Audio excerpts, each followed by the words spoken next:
Me llamo Lucía Fernández, tengo 27 años y si estás escuchando esto, tal vez estés buscando respuestas sobre el fracaso, los nuevos comienzos y esa sensación rara de ser invisible en tu propia casa. Bienvenido a mi historia.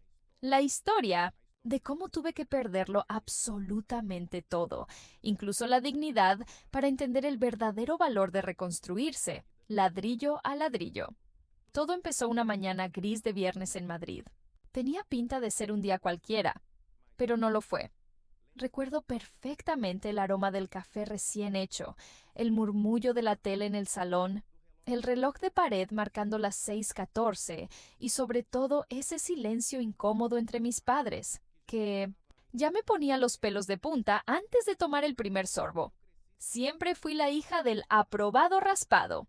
Ni de coña destacaba como mi hermana mayor, Isabel, que llenaba la casa de medallas de oro y diplomas en cada rincón, ni como mi hermano pequeño, Pablo, un genio que tocaba el piano, la guitarra y encima hablaba inglés de serie a los 12. Yo era simplemente Lucía, la responsable, la que sabía escuchar, la que recogía la mesa sin que nadie se lo pidiera, la que apuntaba las facturas para que no se olvidaran de pagarlas.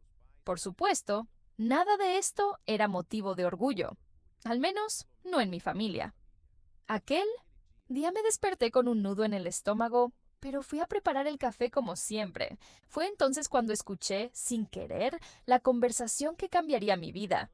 Mi madre estaba sentada en la mesa, papel en mano. Mi padre, apoyado sobre la encimera, con la cara de estar ya hasta arriba. ¿Estás segura, Juan? ¿No sería mejor invertir en Isabel? Lucía siempre ha sido muy curranta, pero no es de grandes cosas. Me quedé helada. No sabía si entrar en la cocina o dar media vuelta. No sabía si gritar, llorar o hacerme la loca. La voz de mi padre sonó apagada pero cortante. Hay que tomar decisiones, Carmen. Una privada no es para quien solo cumple. Lucía tiene que entenderlo. La vida no es justa. Ahí, entre el olor amargo del café y el tintineo de las tazas, descubrí dos verdades. Primero, no era el orgullo de mi familia. Segundo, nadie vendría a salvarme nunca. Tragué las lágrimas, cerré la puerta de mi cuarto con cuidado, y por primera vez en mi vida deseé desaparecer. Las semanas siguientes fingí que nada había cambiado. Seguía limpiando la casa, llevando los recibos al banco, sacando mis notas mediocres en la universidad pública, mientras Isabel se paseaba con la bata blanca de la privada, pagada, claro, con el dinero de mis padres. Mi rutina se volvió una especie de castigo silencioso. No pedía nada, no me quejaba, no causaba problemas. Solo hacía una cosa: escribir. En un cuaderno de tapas azules, cada noche, apuntaba las pequeñas humillaciones del día. Una broma de Pablo sobre mi ropa de siempre. Una mirada de decepción de mi madre al ver mi nombre en la lista de una asignatura demasiado fácil. El silencio de mi padre cuando le conté que había conseguido una mini prácticas en una papelería del centro. Fue en ese cuaderno donde escribí la frase que cambiaría mi destino. Si no soy importante para ellos, tengo que serlo para mí. Así empezó mi cuenta atrás para cambiar mi propia historia. Quedaban exactamente 1000 días para mi 30 cumpleaños. Aún no sabía qué quería hacer con mi vida, pero sí sabía lo que no quería sentir nunca más: invisibilidad, insignificancia, miedo. Me hice una promesa. Antes de los 30, yo sería la protagonista de mi propia vida. Pero prometer es fácil. Lo difícil es empezar, sobre todo cuando solo conoces el fracaso y cada logro parece tan pequeño que ni se nota. Necesitaba un plan, aunque no tuviera ni idea de por dónde empezar. Así que hice lo que sabía hacer: marcarme metas pequeñas. Meta 1: conseguir unas prácticas en una editorial. Meta 2: ahorrar lo suficiente para poder largarme de casa. Meta 3: escribir un libro, aunque fuera solo para mí. Los días siguientes mi rutina cambió. Me puse a estudiar para el examen de la editorial de madrugada. En el desayuno, mientras mi madre alababa las hazañas de Isabel, yo solo pensaba en lo que escribiría esa noche en mi cuaderno azul. El tiempo pasó, lento pero seguro.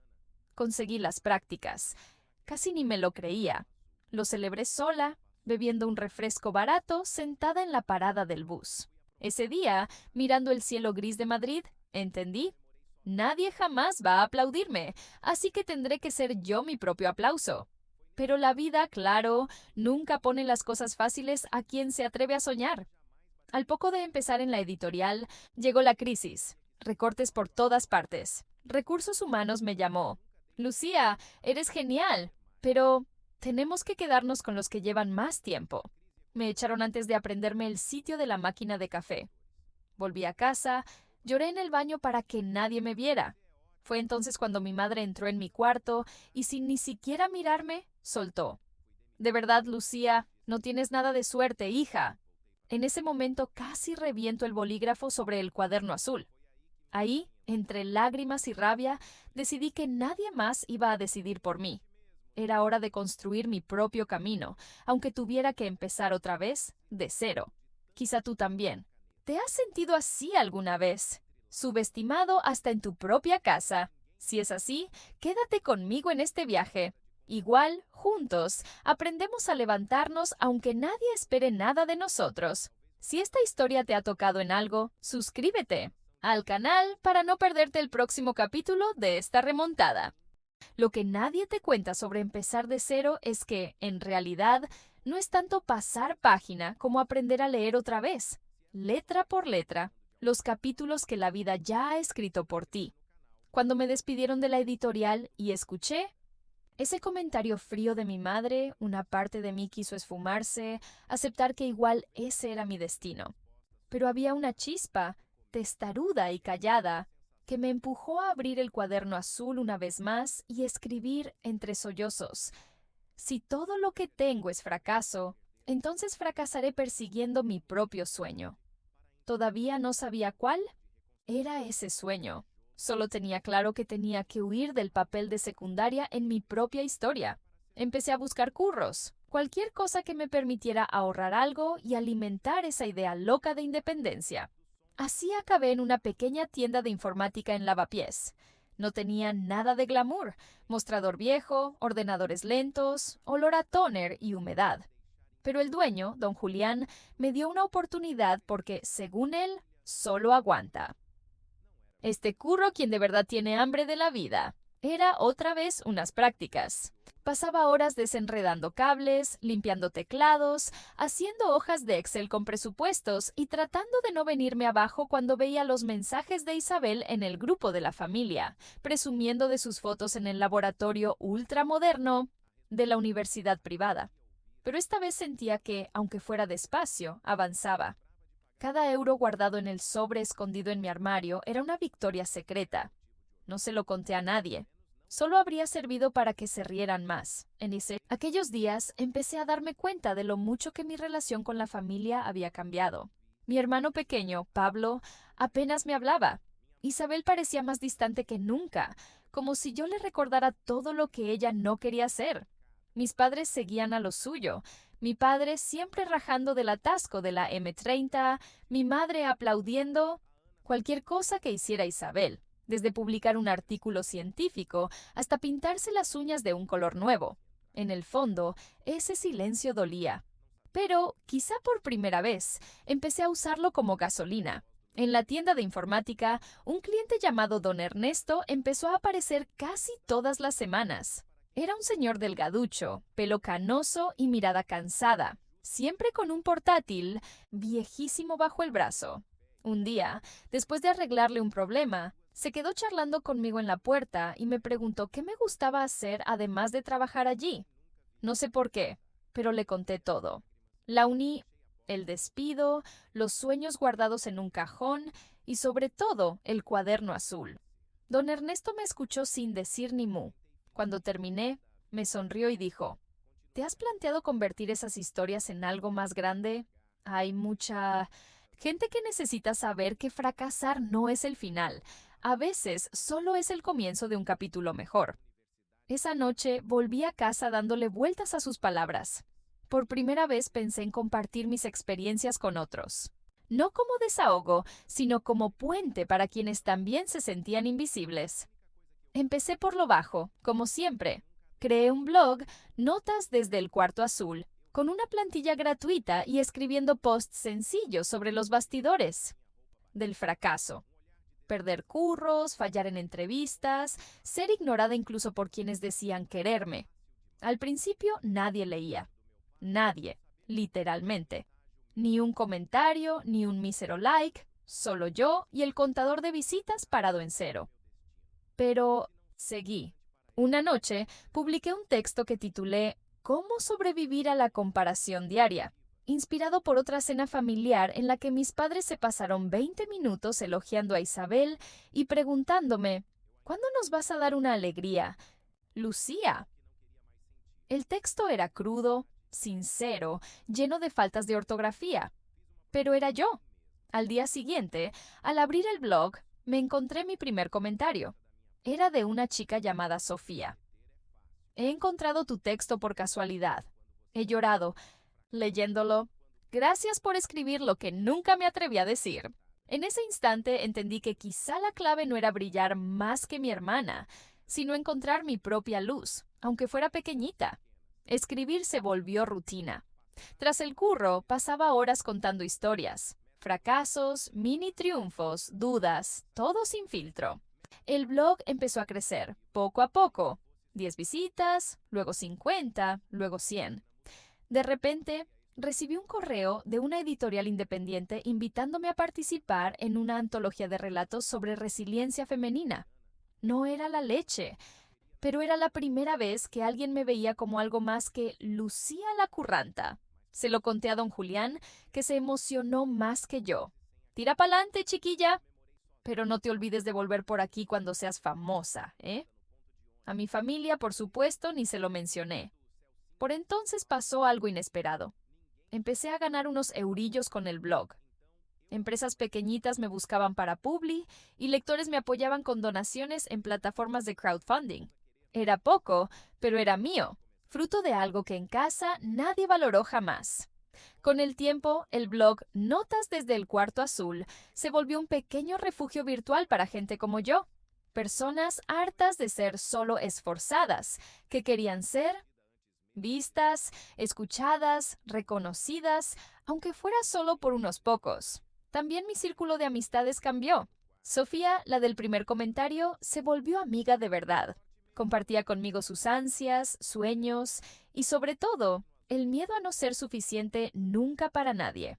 Nos enviábamos audios eternos hablando de ansiedad, la presión de cumplir expectativas ajenas, el deseo secreto de desaparecer y empezar de cero donde nadie te conociera. En una de esas charlas, Sofía me lanzó una propuesta loca. ¿Y si montamos un encuentro en persona? Yo qué sé, algo pequeño. Igual hay más gente por ahí con ganas de salir del Cuarto Azul. Parecía surrealista, pero no imposible. Quedamos en una cafetería del centro de Madrid. Esperábamos como mucho 4 o 5 personas. Ese día aparecieron 12. Fueron 3 horas de charla, desahogos, lágrimas y carcajadas. Cuando me fui a casa, sentía una ligereza que no recordaba. Por primera vez, no importaba si mis padres se iban a enterar o no. Había encontrado gente que valoraba mi presencia, no por lo que hacía por ellos, sino por lo que yo era. Las semanas se volvieron meses. El blog se transformó en canal de YouTube, luego en perfil de Instagram, luego en grupo de Telegram. La comunidad crecía y también la sensación de pertenecer a algo. Por esos días recibí un mensaje inesperado de Isabel. He visto tu último vídeo, Lucía. No sabía que estabas pasando por todo esto. Solo quería decirte que admiro tu valor por contarlo. Me quedé en shock. Mi hermana, reconociendo algo mío por primera vez, no supe si responder, llorar o celebrar en silencio. Al final solo puse: Gracias, Isa. Igual algún día te cuento todo lo que no cabe en los vídeos. El tiempo demostró que, aunque fuera despacio, mi camino cambiaba. Con lo que saqué del blog y el canal, por fin pude ahorrar para alquilar un piso pequeñito, un estudio de 25 metros cuadrados en Malasaña, paredes finas, muebles de segunda, una ventana al atardecer. El día de la mudanza empaqueté todo en unas pocas cajas. Libros, el cuaderno azul, 2 mudas de ropa, un portátil viejo. Mis padres ni ofrecieron ayuda. Isabel mandó un suerte. Pablo, un emoji de cohete por WhatsApp. Entré sola en el piso nuevo. Me senté en el suelo, rodeada de cajas, y miré por la ventana. Por primera vez, el silencio no era vacío, era libertad. Allí, en ese suelo, frío, me hice otra promesa. Jamás dejaría que el fracaso ajeno determinase el valor de mi historia.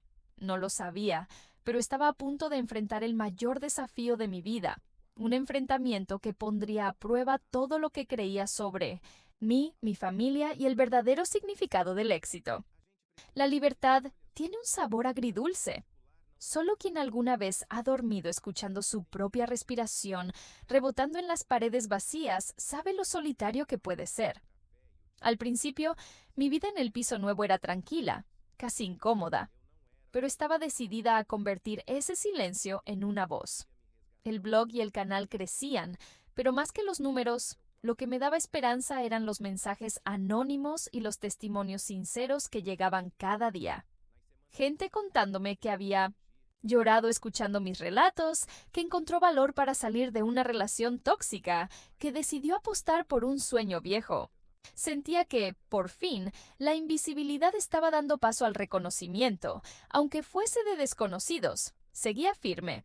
Curraba durante el día, escribía por la noche, grababa vídeos los findes, hacía directos con otros creadores que hablaban de salud mental, autoestima y nuevos comienzos. De vez en cuando me asomaba a las redes de la familia solo para ver si alguien notaba mi ausencia. Isabel estaba terminando la residencia en medicina y subía fotos sonriente en el hospital. Pablo se preparaba para irse de Erasmus. Mis padres subían selfies de las barbacoas del domingo, siempre alrededor de la misma mesa enorme en la que, durante años, ocupé la silla del rincón.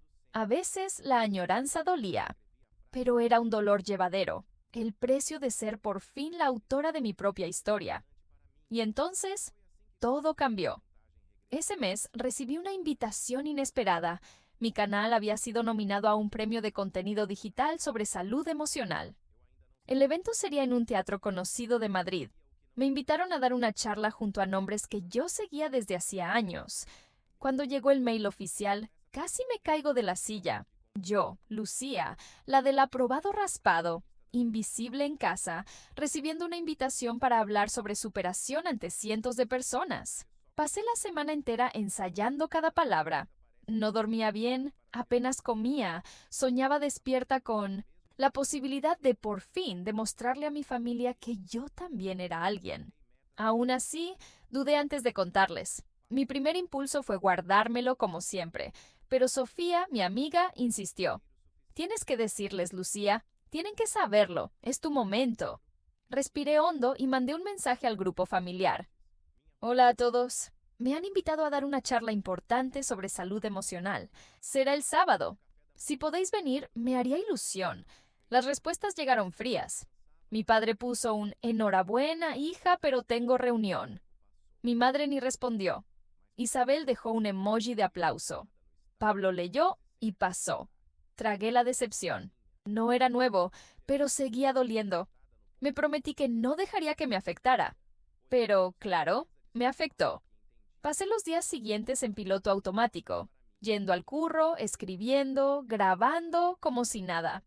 Solo Sofía parecía realmente entusiasmada. Llegó el gran día. Me puse mi mejor vestido. Nada exagerado, pero lo bastante cómodo para disimular las manos temblorosas. Fui en metro, repasando mentalmente el guión de la charla.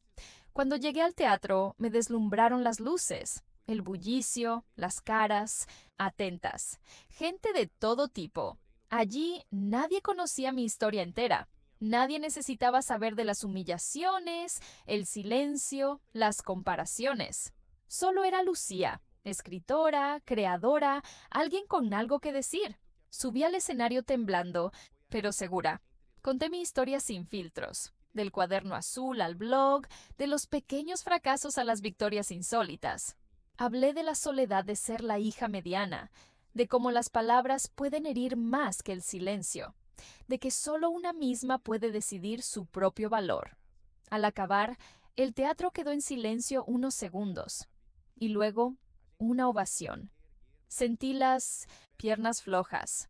Por primera vez, estaba en el centro, no porque alguien de mi familia me hubiese puesto allí, sino porque yo luché por ello. Al final, varias personas se me acercaron para hablar, agradecer, compartir sus historias. Una mujer mayor, con los ojos húmedos, me dijo: «Me recordaste a mi hija. Ojalá la hubiera escuchado más cuando era joven. Gracias por hacerme pensar». Salí del teatro agotada, pero en paz. De vuelta en el metro, envié una foto del evento al grupo familiar, junto con la noticia: «He ganado el premio a la mejor charla». Estoy muy feliz. El grupo quedó en silencio hasta la mañana siguiente, cuando Isabel respondió: «Enhorabuena, Lucía, te lo mereces. Tengo que contarte algo luego». Me pareció raro, pero no insistí. Solo unas horas después, mientras fregaba los platos, sonó el móvil. Era mi madre. Contesté con cautela. «Hola, mamá». «Hola, Lucía. ¿Estás bien? Vi las fotos que mandaste. Tu hermana me las enseñó. ¿Estás comiendo bien?» «Sí, mamá. Fue una noche importante para mí». «Me alegro. Tu abuela preguntó por ti el otro día. Le dije que estabas bien, trabajando como siempre». La conversación fue tibia, casi de trámite, pero en ese tono lejano sentí un poco de orgullo disimulado. Nunca supo mostrarlo, pero estaba intentando. Al día siguiente, Isabel me citó para comer juntas. Fuimos a un restaurante pequeño, lejos del hospital donde trabajaba. Me sorprendieron sus ojeras. Isabel siempre parecía inmune al cansancio. «Tengo que pedirte perdón, Lucía», soltó de entrada. Me quedé sin palabras. Durante años pensé que tenía que ser la mejor, pero ahora veo que siempre fuiste la más valiente de la familia. Siempre lo llevaste todo tú sola. Siento haber sido dura contigo y haber dejado que mamá y papá te trataran así. Tragué saliva. Jamás imaginé escuchar algo así. Yo también lo siento, Isa, por no haberme atrevido antes a decirte lo que sentía. Pero creo que, de alguna manera, todo esto nos trajo hasta aquí. Sonrió, con lágrimas en los ojos. Ojalá tuviera la mitad de tu coraje. Salí de esa comida ligera, pero también inquieta. Era como si todo estuviera cambiando, o como si por fin cayeran las máscaras. Pero el destino nunca perdona a quien desafía el guión establecido.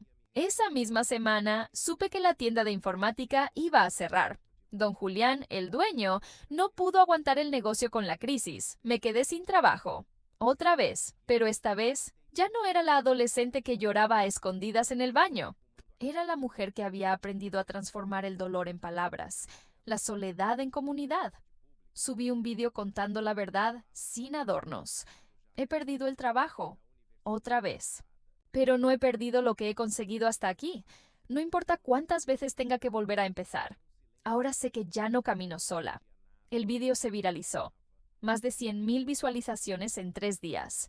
Llegaron invitaciones para colaboraciones, gente ofreciendo ayuda, empresas pequeñas queriendo anunciarse en el canal, propuestas para directos, entrevistas, artículos. Por primera vez, lo que me hacía ser la de aprobado raspado se volvía fortaleza. Mi historia de fracasos era, en realidad, una historia de resiliencia. Y justo entonces, cuando todo parecía ir por buen camino, llegó un correo inesperado. Una gran plataforma de educación online quería convertir mis historias en un curso sobre superación, autoestima y escritura terapéutica. Era una propuesta profesional, con contrato, derechos de autor, difusión nacional. Yo, Lucía, la invisible, ahora era referente, pero la mayor vuelta de tuerca aún estaba por llegar. Mi madre apareció en mi piso, sin avisar, con los ojos hinchados y un sobre en la mano. «Lucía, hemos puesto la casa en venta. Tu padre se ha quedado en paro. No se lo ha contado a nadie. No sabemos qué hacer». Me quedé callada. La misma casa donde pasé años siendo invisible, ahora pendía de un hilo. Mi familia, antes tan preocupada por las apariencias, ahora necesitaba de mí. La hija del aprobado justo, la curranta, la invisible. En ese instante entendí. El guión de mi vida había cambiado. El conflicto ya no era solo el reconocimiento, sino reescribir los vínculos, los afectos, los papeles. Era mi oportunidad, por fin, de demostrarme a mí misma cuánto había cambiado. Cuando cerré la puerta de mi piso aquella tarde, con mi madre encogida en el sofá, los ojos hinchados de tanto llorar, me di cuenta de que el papel de hija invisible había quedado hecho añicos para siempre. Ya no se trataba de demostrar nada, ni de competir con mis hermanos, ni de buscar un reconocimiento que nunca llegó. Ahora todo giraba en torno a la familia y a la responsabilidad. El guión había cambiado, y yo no tenía ni idea de cómo acabaría, pero sabía que nadie saldría ileso. Mi madre, siempre tan fuerte, estaba destrozada. La venta de la casa era la última baza. Mi padre, demasiado orgulloso para pedir ayuda, se refugiaba en su silencio.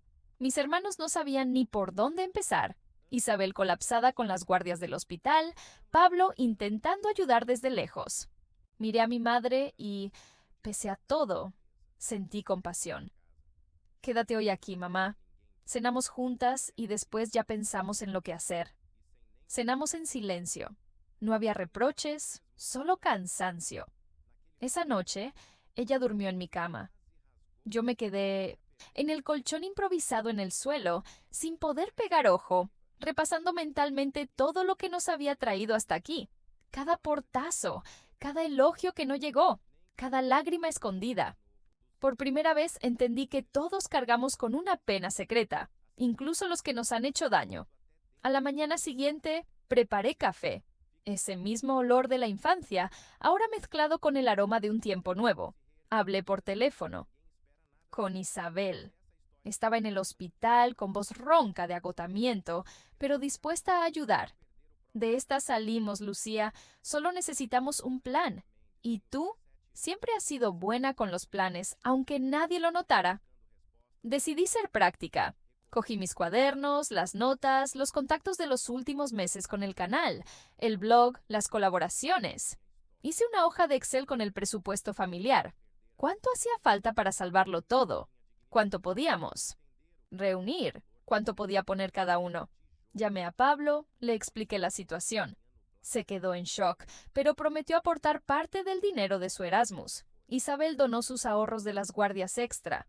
Y yo hice algo que jamás pensé que haría. Abrí una campaña de crowdfunding.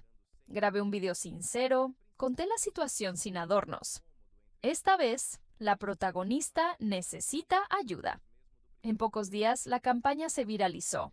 Personas que seguían mi historia desde el cuarto azul empezaron a donar, compartir, mandar mensajes de ánimo.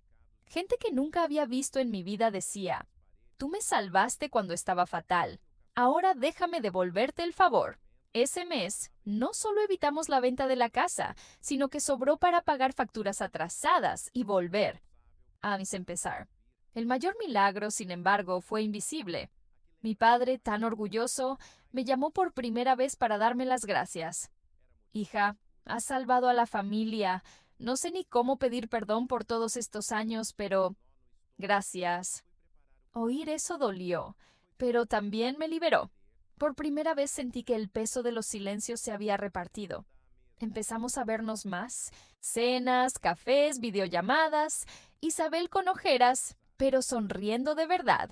Pablo, más cercano, interesado por mis historias. Mis padres aprendiendo de nuevo a reír juntos, aunque fuera entre preocupaciones, pero había más. La invitación de la plataforma educativa seguía en pie. Firmé el contrato. Mis historias se convertirían en un curso, con mi nombre, mi voz, mi camino. La empresa quería grabar en mi casa, mostrar mi mundo real. Al principio dudé. Me daba miedo exponer demasiado, parecer presuntuosa, pero después de todo entendí. Mi vulnerabilidad era mi fuerza.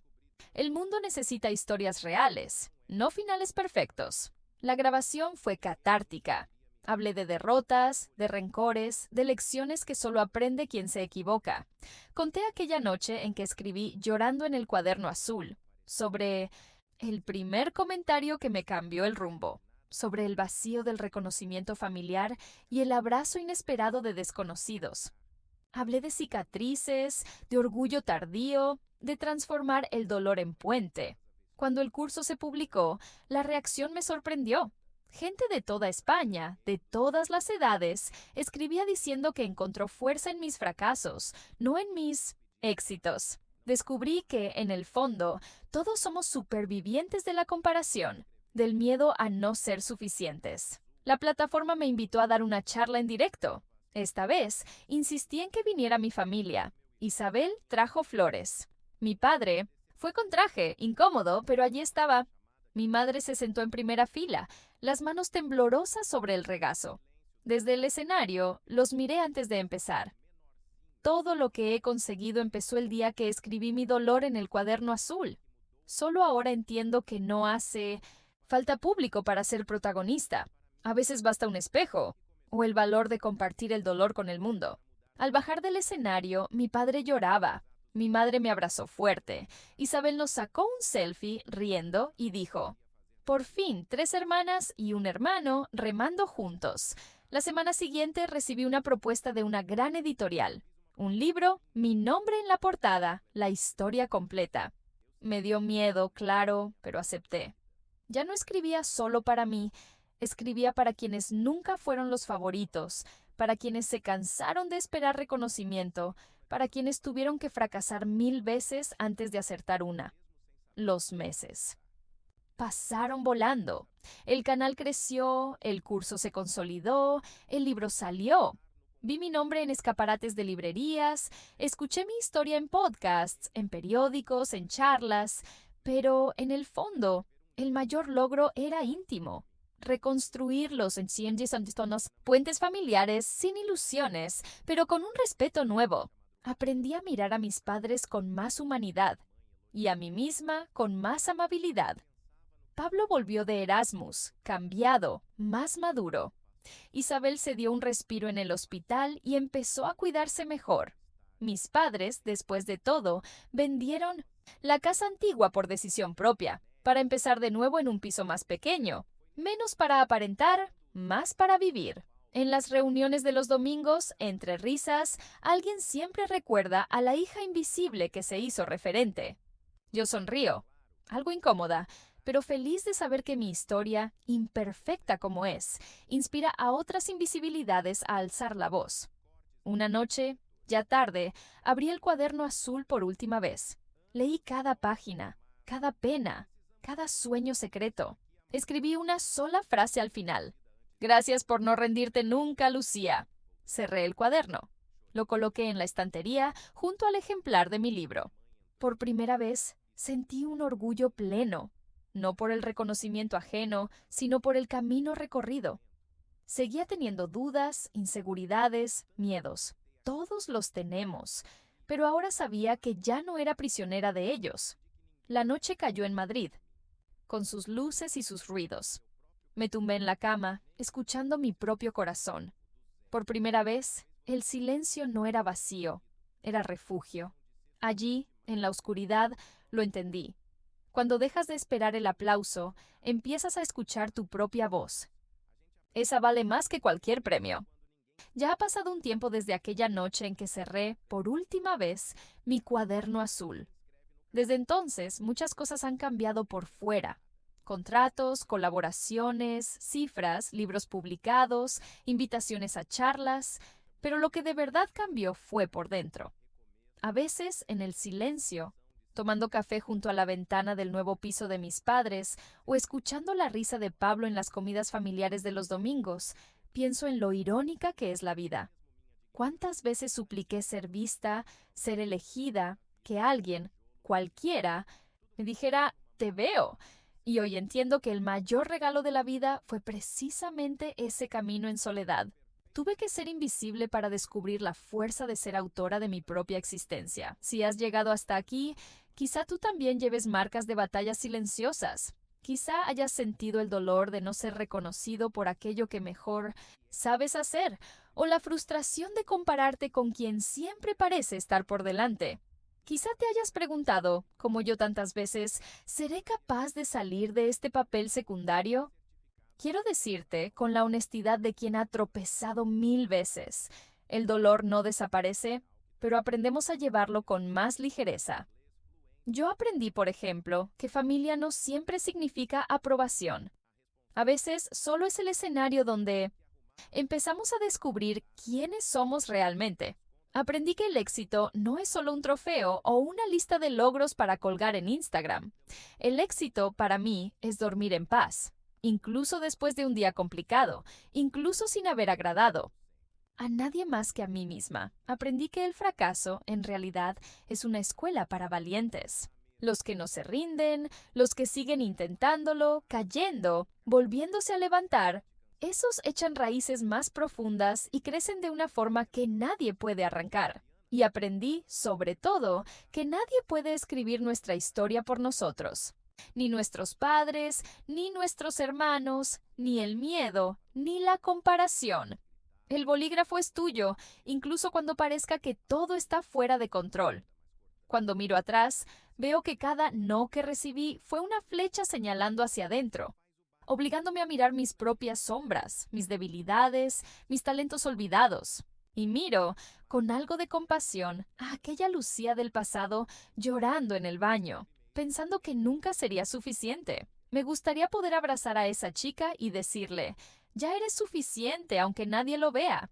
El mundo te mostrará caminos extraños, pero un día agradecerás hasta las puertas que se cerraron. Nadie llega a ningún sitio completamente solo, y yo no soy una excepción. La comunidad que nació del Cuarto Azul, las personas que confiaron en mí, que contaron sus historias, que compartieron sus miedos, fueron y siguen siendo el mayor regalo de todo este trayecto. Cuando entendí que mi historia podía ser refugio para otros, comprendí que incluso el fracaso tiene sentido. Si hay alguna misión en todo esto, es esa: demostrar que todos tenemos derecho a empezar de nuevo, aunque nadie crea en nosotros, ni siquiera nosotros mismos. Hoy, mis padres ven mi valor, pero lo más importante, yo lo veo. Isabel y Pablo, cada uno a su manera, han encontrado su propio camino. No somos una familia perfecta, pero somos una familia real, llena de cicatrices, historias y reencuentros. El orgullo que faltó antes ahora se ha transformado en respeto, en escucha, en presencia. He aprendido a perdonarme por los errores, por las exigencias, por haber esperado tanto de los demás. Y por encima de todo, he aprendido a aplaudirme yo sola. Hoy ya no cuento los días. Cuento los logros invisibles, los cafés en silencio, las sonrisas que surgen cuando menos lo espero. Si has llegado hasta aquí, quiero invitarte sinceramente. Reescribe tu propia historia. Aunque el mundo se empeñe en dejarte como secundario, recuerda, nadie conoce tus bastidores como tú. Solo tú sabes de tus luchas, de tus noches sin dormir, de los sueños escondidos en el cajón. No esperes el aplauso de los demás para dar. El próximo paso. Apláudete a ti mismo por haberlo intentado, por haber caído, por tener el valor de seguir. Y si algún día el miedo o la duda llaman a tu puerta, recuerda, hasta las mayores victorias comienzan con pequeños fracasos. Y toda vida extraordinaria, en el fondo, es solo una suma de nuevos comienzos. Si te ha llegado esta historia, cuéntame aquí abajo qué parte te ha tocado más. Compárteme qué fragmento de tu vida te gustaría reescribir o qué dolor has transformado en fuerza. No te olvides de suscribirte al canal para seguir acompañando más historias reales, de superación, de fracaso y de vida tal como es. Y comparte este video con alguien que necesite escuchar.